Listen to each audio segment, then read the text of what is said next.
Now, when the Compass was first launched, we really liked the car. In fact, it went on to become our car of the year. Now, although we thought it was a great car, there were still some things that we missed in the Compass, like a sunroof, powered seats, and even a diesel automatic in the range. Well, all of those things did come a little later. The sunroof came, the powered seats came. But when the diesel automatic came, it only came with the Trailhawk.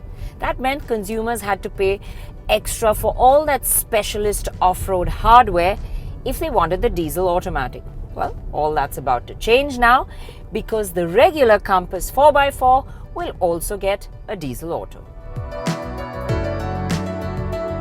Now, what better way to check it out than in good old regular Mumbai traffic? Like the Trailhawk, this diesel auto is also now BS6 compliant. The combination of the BS6 engine and the auto has definitely made the performance more linear than it was in the manual BS4 version. It doesn't feel as punchy as before. But now that I'm cutting through the city traffic that's slowly building up, I'm actually really thankful to have the auto doing all the heavy-duty work. The daily commute can be really tiresome, and having an automatic makes it so much easier. Now, this 9-speed works really well. It gets off the line nicely, gear shifts are smooth. When you're ambling around through this crazy city traffic at part throttle, it's responsive enough to make driving through this mess really easy. The steering is light enough and darting through gaps in traffic is easy. Now, this was one of the nice things about the Compass, which still remains. While it gives you the confidence of driving a nice, strongly built SUV, it doesn't ever really feel big or heavy. It is very user-friendly in the city. The fact that this entire city is dug up is only good for one reason. It actually lets me test the ride quality of most cars really easily without having to find a bad patch. It's almost everywhere. Now, we always like the ride quality of the Compass, and I think it still remains good. These 18-inch tires do make it veer to being on the firmer side, but it's still a composed ride that will keep the backseat passengers happy. It is a little firmer than the Trailhawk diesel auto as well, which does feel better over the bumps with its 17-inch wheels and taller tires. It is a question that some people might ask, that for a little more, why not go for a Trailhawk then? Now, you won't get features like powered seats or the large touchscreen that I have here with the Trailhawk, and you will also be paying a lot more for hardware you won't really use unless you're into serious off-roading. Now, remember, if you want to do a bit of going off the beaten path, this is also a 4x4 that can do enough and more. And the other factor, remember, is that, the combination of the diesel engine and the Autobox feels better here. Overall, it's far more responsive and easier to drive in city conditions. Cutting through the rush hour has been an absolute breeze, and this auto has been smooth and quick enough. But now that I have more open stretches, I have to see how well it copes when I pick up the pace. Now, this BS6 engine with the Autobox doesn't feel quite as happy as the BS4 with the manual variant did out on open roads. It does get up to cruising speeds comfortably, but it just doesn't have that immediate response and that meaty thrust that the manual BS4 did. The gearbox also does get a little lazier over here. It's not quite as responsive as it is at lower speeds. So when you do want to get a quick move on and you want to make an overtake at higher speeds, you'll find that it does wait on you a bit.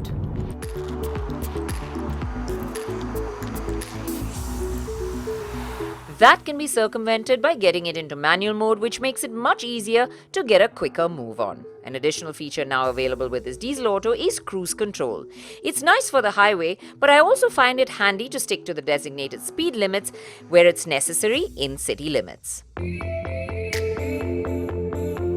Now, this diesel auto compass will be initially available in two variants, the Longitude and the Limited Plus.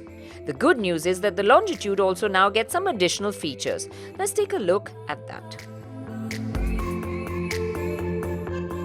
Let's also take a look at the key features on the Limited Plus.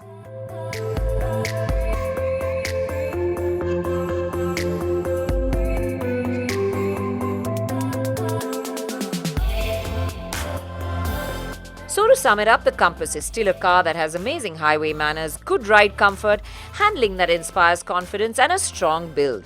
Of course, its inherent DNA means it gives you the peace of mind to really go anywhere. The icing on the cake is it has the convenience of automatic with the efficiency of diesel that's now BS6 ready. And I have to say, it really makes the city drive much easier.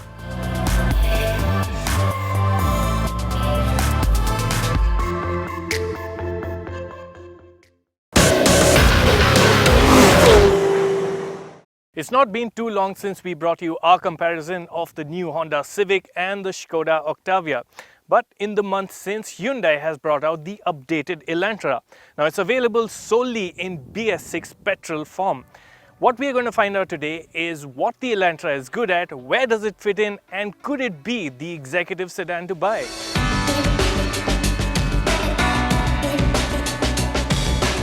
There's very little difference between the three cars in size, but you sure won't confuse one for the other in the way they look. The updated Elantra retains the original swoopy shape, but the detailing is now all about sharp cuts and angular forms. Triangular headlights, a hexagonal grille, and the sunken fog lights, triangular again, make the facelifted Elantra look like a whole different car. The tail is redone too, the new tail lamps get LED detailing, the boot lid is different, while the number plate has been repositioned to the bumper. The Elantra sure has its interesting details, but more imaginatively styled and larger 17-inch rims would be part of our wish list. No such complaints about the Civic, it's easily the one that turns the most heads. While its low bonnet, delicate surfacing and arched roof are talking points in their own right, it's the fastback-like tail that elevates the design to another plane. Other things like the detailing on the lights and wheels only further the Civic's exotic appeal. The Skoda Octavia clearly looks like the European car of the trio. It lacks the flamboyance of its rivals, but there will be many who will take to its clean-cut, understated form. Styling is neat, the subtle detailing is elegant, and even 6 years on, the shape looks classy. Nicer wheels would do the trick on the Octavia too, don't you think? Shifting focus to the interiors, first up, the Elantra. The first thing of note about the updated Elantra's cabin is the switch to a dual-tone theme. The earlier car had an all-black interior, but this one feels a bit more European in look. The dashboard itself has a very European look to it. It's not changed in design, but Hyundai has added certain metallic elements over here on the air con vents and also this nice strip to make it feel a bit more premium. You'll also find for carbon fiber finish on the dash top and over the instruments binnacle. But if there's one thing Hyundai is particularly proud of, it's the connected tech on the Elantra. The updated Elantra gets a larger 8-inch touchscreen that comes with Hyundai's BlueLink eSIM-based connectivity tech. It's a great feature to have if you want to keep an eye on your car's whereabouts and chauffeur's driving behavior, but we suspect the option to remotely start and pre-cool the car is what buyers will boast about most. Of the other things, as before, the ventilated front seats have your back on warm days. The Civic's cabin is distinct in its own way. The Civic's cabin sits the lowest of the three cars, so it's a considerable drop down onto the front seats. But once you're inside, what you'll find is the sportiest of the three cabins. I really like the layered effect to the dashboard. But what really distinguishes the Civic's cabin is how the dash just envelopes around the driver, helped largely by this high-set center console. The driving position is also just spot on. The position of the steering wheel, the pedals, the gear shifter, it just makes you feel like you're in a sporty car, and it'll make you feel like a boy racer even if you aren't one. The 3-part dials are also special, but the 7-inch touchscreen is a bit of a miss as its graphics appear a bit last gen. What is a surprisingly useful inclusion is the lane watch system that relays feed from a mirror-mounted camera of far side blind spots. The Octavia's cabin might be the most sedate in look, but there's much to like about it. The Octavia's dashboard is clean-cut and well thought out, but you could also think that it looks a bit too business-like. Still, if you poke around the cabin, you'll find that the Octavia's has the greatest concentration of soft touch materials. It's also the one with the tightest shut lines, and attention to detail is just great. Even the door pockets get felt lining. These are the small things that make a world of a difference. And as much as a fingerprint magnet it is, the Octavia's 8-inch touchscreen is also the nicest to use. The Audi-like virtual cockpit digital instruments on top-spec L and K cars look rich too. Talking features, the pricey fully loaded Octavia L and K is the only one with auto parking and a powered front passenger seat, though lesser versions still get you all the essentials you'll need.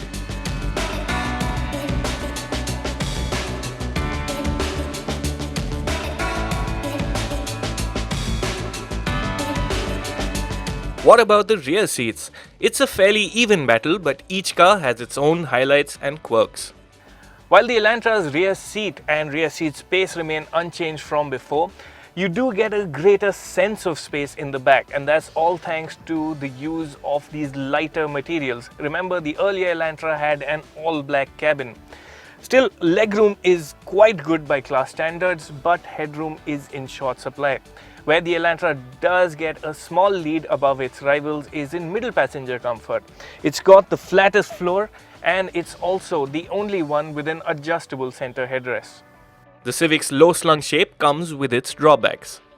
Those of you looking to buy an executive sedan primarily to spend time in the back should know that the Civic's rear seat is positioned really low, so getting in and out of the car can be an exercise. But once you're in the back, you will like the amount of space on offer. In fact, legroom matches that of the Octavias. I also really like the backrest. It's very well cushioned and really supportive. If only this center armrest wasn't positioned uncomfortably low. You sit higher up in an Octavia. There's quite a lot to like about the Octavia's rear seat. As you can tell, there's lots of knee room and there's a lot of foot room as well, so you can tuck your feet in under the front seat. I also like that the windows are large and it's also got the most headroom of this trio of cars. But there are certain things that do work against the Octavia's back seat as well. For one, the rear seat is slightly too upright, and middle passengers will have to contend with this high central hump.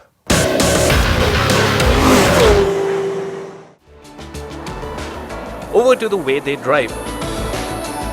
Upgrading a BS4 petrol engine to BS6 spec includes the fitment of exhaust after treatment hardware and a process of recalibration that typically results in a drop in power and economy. So it's interesting to note that the Elantra's now BS6 compliant 2-litre petrol engine makes the same 152 horsepower and 192 Newton meters as before. Fuel economy for this 6-speed torque converter automatic transmission equipped version is at an identical 14.6 kpl too. But does it drive any different? The short answer is yes. Now, in terms of raw numbers, I can tell you that the Elantra is actually 0.4 of a second slower to 100 kph, and even through the gears in kick-down acceleration, say from 20 to 80 or 40 to 100, this version is actually slower than the old car. But all's not lost, because in the bargain, the Elantra's engine has actually become a whole lot quieter. In fact, the improved refinement is one of the highlights of the updated car. The power delivery characteristic has also changed a wee bit, so that overly enthusiastic low end has made way for a more progressive power delivery, which makes it easier to live with in town. And even the gearbox that was ever too ready with a downshift has become a bit smoother, a bit more relaxed. Driving modes, including a new smart mode, fine-tune the powertrain's character, but a sporty car the Elantra is not. The Elantra changes direction with confidence and actually feels a lot stiffer than the Hyundais we are used to.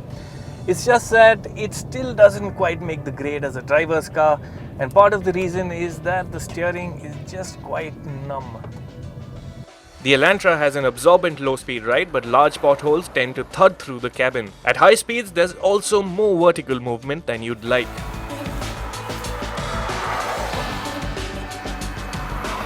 The Civic's driving experience is a mixed bag. The Civic's 1.8-litre engine makes the least amount of power, but when you're driving in town or starting out, you really won't feel the power deficit. Low speed responses are particularly good, and the engine comes across as if it always has enough power to give. In town, the CVT gearbox also feels rather nice and goes about its business smoothly. It's just that when you up the pace, things start to go down south very rapidly. Mash down on the accelerator pedal and you'll hear the sound of strained resistance. That's when the CVT gearbox's rubber band effect rears its ugly head. You can take matters into your own hands using the paddle shifters that let you shuffle through the 7 steps of the transmission, but even so, you'll never be more than a spectator to the engine and gearbox's activities. It's a shame because the Civic actually has the dynamics of a sporty car. The steering is quick, turn-in is sharp, and I like how fluidly the Honda changes direction. What really helps give that connected feel with the car is the driving position itself. As I had mentioned, just the relation between the steering, the pedals, the gear lever makes such a difference. And also the low center of gravity, it just gives it an agility you just don't get in the other cars. It's also the low-slung Civic that feels the best tied down at high speeds. Even low-speed ride is impressive despite the suspension setup being on the stiffer side. However, the cabin isn't exactly calm with plenty of road noise seeping in. It's the Octavia that offers the best overall driving experience. The Octavia's 1.8-litre engine makes 180 horsepower and 250 Newton meters of torque, both figures which are the most in this class.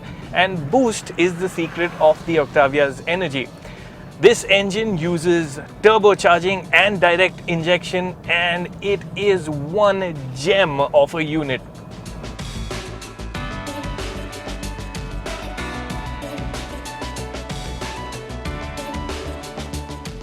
The engine is nice and friendly at low speeds, but at the very first dab of the accelerator pedal, you'll get to the best of what the engine has to offer.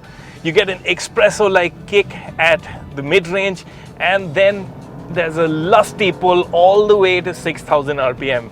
What also complements the engine's performance is the quick-shifting dual-clutch gearbox. It's in tune with your driving style in automatic mode, and then you also have the option of a manual mode, shift wire, the gear lever or the paddles, and what you love is just how responsive this gearbox is. As for handling, the Octavia does feel like the largest of the 3 sedans from behind the wheel. While handling is neutral, there is that typical Volkswagen Group inertness to the steering wheel that takes a bit away from the dynamics package. you do feel a bit more of the road surface in an Octavia than you would in, say, a Civic, but it's not enough to warrant complaint. Time for the executive decision. Priced at 20.39 lakh rupees ex-showroom Delhi, the range-topping Hyundai Elantra petrol automatic is the most affordable car here. But in a segment where budgets tend to be flexible, the slight price advantage isn't a decider. The new-look Elantra is pleasant in most respects, but it's not a car that bowls you over for any one thing in particular. The sinuous Civic, on the other hand, has magnetic appeal. You'll want one solely for the way it looks. But spend time in one and you can't help but think how much nicer the Honda would have been with a more eager engine or even just a better gearbox. All said, it's a good executive sedan to buy for 21.24 lakh rupees, but not the best executive sedan to buy. Once again, it's the Skoda Octavia that holds its own. Yes, the fully loaded LNK is pricey at 23.59 lakh rupees, but you can save a packet by opting for the style variant that costs 20.59 lakh rupees. As a product, what has always and continues to work in the Octi's favor is its combination of an exceptional powertrain, a rich and comfortable cabin, and genuine practicality. The thing is, the current gen Octavia is in its run-out phase and will bow out before April 1, 2020 when BS6 emission norms kick in. The next gen model comes to India in late 2020. While this could be a deal breaker for many, the right way to see the Octi's impending departure is as an opportunity to push hard for big discounts. Already offered with a 6-year warranty, and Octavia with a big saving sure sounds like a sweet deal.